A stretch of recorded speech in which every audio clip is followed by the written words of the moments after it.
My name is Amelia, and for as long as I can remember, I felt like the odd one out in my family. Not in a dramatic, rebellious way, but in a quiet, almost imperceptible manner that slowly, over years, chipped away at my sense of belonging. My older sister Clara was the golden child, effortlessly charming, popular, always at the center of family gatherings. I, on the other hand, was the quiet observer, the one who preferred books to boisterous conversation, the one who pursued a career in software development rather than something more traditional or family-friendly. It wasn't that my parents were openly cruel. They simply didn't seem to understand me. Their praise was often reserved for Clara's accomplishments, while mine were met with a polite nod, a quick change of subject.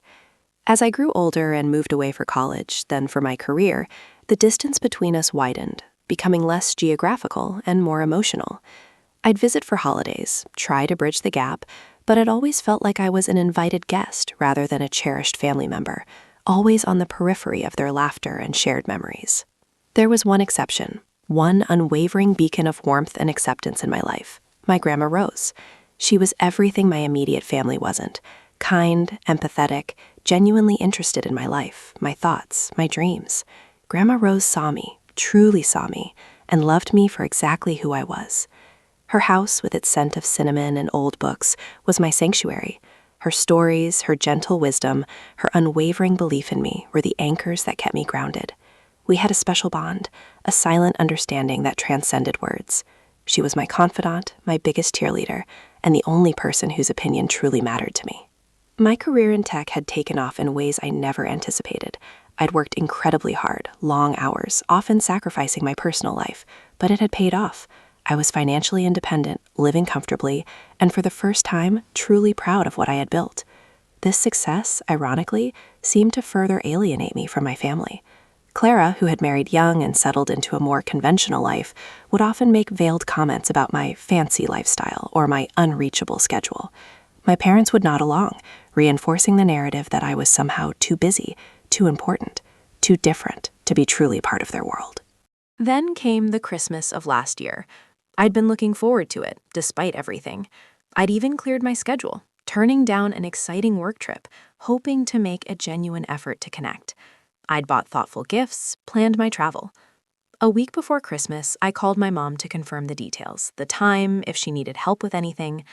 There was a pause on the other end, a moment of awkward silence that sent a chill down my spine. "Oh, Amelia," she started, her voice laced with that particular brand of forced cheerfulness that always signaled bad news. "Clara decided to host Christmas this year. She wanted something smaller, more intimate. Just us, you know?" "Just us?" I repeated, my voice barely a whisper. My heart started to pound, a cold dread spreading through my chest. "What do you mean, just us?" "Well, just Clara, her husband, the kids, us, and Grandma, of course," she rushed to add, as if realizing her oversight. "It's just, you're always so busy, darling. We didn't want to bother you. We figured you'd probably be working or something." The words hit me like a physical blow. Didn't want to bother me.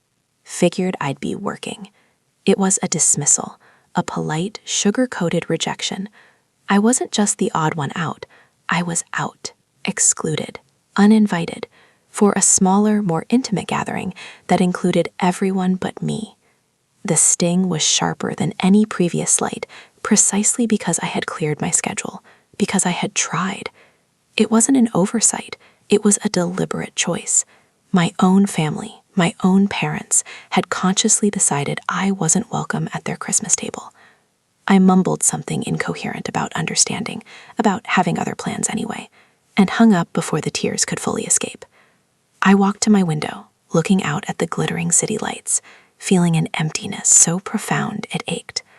All those years of feeling like a periphery, of trying to fit in, of longing for their acceptance, it all culminated in this moment. They didn't want me. They never truly had. The sadness quickly morphed into a simmering anger, a hot knot of resentment forming in my stomach. What kind of family does this? What kind of parents exclude their own child from Christmas, then lie about it so clumsily? The next day, I called Grandma Rose. I tried to keep my voice light, but she knew me too well. "Amelia, what's wrong, dear heart?" she asked, her voice soft and knowing. I broke down then, pouring out the whole story, the hurt, the betrayal, the crushing weight of being unwanted. Grandma listened patiently, letting me vent, offering gentle murmurs of comfort. "Oh, my sweet girl," she finally said, her voice tinged with sadness. "They don't know what they're missing. You are a treasure, Amelia, a bright, beautiful treasure." Her words, as always, were a balm, but this time they ignited something else within me, a spark, a realization. If my family didn't want me, if they were willing to exclude me from something as fundamental as Christmas, then why was I still clinging to the hope of their approval? Why was I letting their small-mindedness dictate my happiness? I had the means, the spirit, and most importantly, I had Grandma. And Grandma deserved better than being an afterthought in Clara's intimate Christmas. An idea, wild and audacious, began to form in my mind. It started as a whisper, then grew into a roar. Paris. Grandma Rose had always talked about Paris. She'd shown me faded postcards from her youth, dreamed aloud of seeing the Eiffel Tower, of strolling along the Seine. It was her lifelong fantasy, a distant, unattainable dream she'd tuck away years ago. And suddenly, I knew what I had to do. I wouldn't just take her to Paris. I would take her in style. First class, the best of everything. A trip of a lifetime for the woman who had given me a lifetime of love. The planning began in secret. I spent hours researching, finding the perfect dates, the most luxurious airline, the most charming boutique hotel near the Louvre. I wanted every detail to be impeccable, every moment magical. The cost was substantial, but my financial success meant it was well within my reach. This wasn't just about a trip. It was about reclaiming my narrative, about turning their rejection into my triumph, and most importantly, about showing Grandma just how much she meant to me. It was my own version of Christmas, a private, personal celebration of love and defiance. I booked everything: round-trip first-class tickets, a suite in a beautiful Parisian hotel, reservations at exquisite restaurants, private tours of museums and landmarks. I even arranged for a professional photographer to capture our moments, something Grandma would never think to do herself. The secrecy was paramount. I wanted to surprise her, of course, but I also wanted to keep it from the rest of the family. Let them have their intimate Christmas. I would have an unforgettable one. 2 days before Christmas, I drove to Grandma Rose's house. She opened the door, her eyes twinkling. "Amelia, darling, I thought you were busy." "Never too busy for you, Grandma," I said, giving her a tight hug. We sat down and I brought out a beautifully wrapped box. Her eyes widened. "What's this, dear? You shouldn't have." "Open it," I urged, my heart thumping with excitement. Inside, nestled amongst tissue paper, was a small, exquisitely embroidered silk scarf, a hint of French elegance. Beneath it, a small, elegant box. She opened it to reveal a delicate silver charm bracelet with a tiny Eiffel Tower charm. Her breath hitched. "Amelia, this is beautiful, but—" "There's more," I said, handing her a large, heavy envelope. Her hands trembled slightly as she pulled out the contents. First, a glossy brochure for Air France First Class. Then, 2 boarding passes, clearly marked First Class, with our names on them. And finally, a reservation confirmation for a charming hotel in the heart of Paris. Grandma Rose stared at the documents, her face a mixture of disbelief and overwhelming emotion. Tears welled up in her eyes. "Amelia, is this real? Are we going to Paris?" "We leave tomorrow morning, Grandma," I said, my own voice thick with emotion. "First class, all the way. It's our Christmas, just you and me." She burst into tears then, throwing her arms around me, hugging me tighter than she ever had before. "Oh, Amelia," she sobbed into my shoulder, "you've made an old woman's dream come true." That hug, that genuine, heartfelt joy, was worth every single penny, every single moment of planning. It was the most fulfilling feeling I had experienced in years. The next morning, the adventure began. I picked Grandma up and we headed to the airport. The moment we stepped into the first-class lounge, her eyes lit up like a child's. Plush seating, gourmet food, attentive service. It was a world away from the crowded terminal she was used to. My goodness, Amelia, she whispered, taking in the luxurious surroundings. This is like a fancy hotel. On the plane, the experience only escalated. Our private suite with a lie-flat bed, the champagne, the multi-course meal served on fine china, the personal amenities kit filled with designer toiletries. Grandma, who had only ever flown economy, was utterly enchanted. She giggled as she adjusted her seat to a fully flat bed, marveled at the noise-canceling headphones, and savored every bite of her perfectly cooked steak. I feel like royalty, she declared, a radiant smile transforming her face. We talked for hours, sharing stories, laughing, making plans for our Parisian escapade. The flight wasn't just a means to an end, it was part of the magical journey, a cocoon of comfort and joy.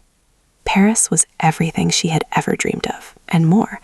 The moment we stepped out of the taxi and saw the Eiffel Tower sparkling against the twilight sky, Grandma gasped. Her eyes, usually so calm, were wide with wonder. It's even more beautiful than the postcards, she whispered, tears glistening. Over the next week, we immersed ourselves in the city of lights. We strolled hand in hand along the Seine, the crisp winter air invigorating our senses. We marveled at the masterpieces in the Louvre, Grandma recounting historical facts I'd long forgotten. We savored delicate pastries from quaint bakeries and indulged in exquisite dinners at Michelin-starred restaurants, where Grandma, initially shy, soon found her confidence, charming the waiters with her gentle humor. One afternoon, as we sat at a charming cafe, sipping hot chocolate and watching the world go by, Grandma turned to me, her eyes soft. Amelia, thank you. Truly. This is the happiest I've been in years. I always thought this was just a dream. You deserve it, Grandma, I said, reaching across the table to squeeze her hand. You've given me so much, always. It's my turn to give back. Your family, she began, then paused, her gaze distant. They missed out, didn't they? On seeing you like this, on seeing me like this? I simply smiled. Their loss, Grandma. Their loss. And for the first time, I truly believed it. The hurt, the anger, the feeling of being unwanted, it had all faded, replaced by a profound sense of peace and joy. This trip wasn't about getting even. It was about celebrating the love that truly mattered, about choosing happiness over resentment. Our professional photographer discreetly captured all these moments. Grandma's radiant smile beneath the Eiffel Tower, her look of awe inside Notre Dame, her pure delight as she tasted her first authentic French croissant. I posted a few select pictures on my social media, mostly for my friends, but with a quiet underlying understanding of who else might see them. I didn't tag anyone, didn't make any pointed remarks. The pictures and the sheer joy radiating from them would speak for themselves. We returned home a few days after Christmas, refreshed, revitalized, and filled with memories that would last a lifetime. The first call came 2 days later. It was Clara. Her voice was tight, strained. Amelia, so you're back. We saw your pictures. Paris, huh? First class? Wow. Must be nice. The thinly veiled jealousy was palpable. It was wonderful, Clara, I replied, my voice calm and even. Grandma had the most incredible time. Well, we had a lovely Christmas here too, she said defensively. Very intimate, just family. That's nice, I said, letting the silence hang. There was no need to gloat, no need to rub it in. The pictures, the sheer scale of the trip, had done all the talking. Then my mom called, her tone a mix of guilt and thinly disguised annoyance. Amelia, why didn't you tell us you were taking Grandma to Paris?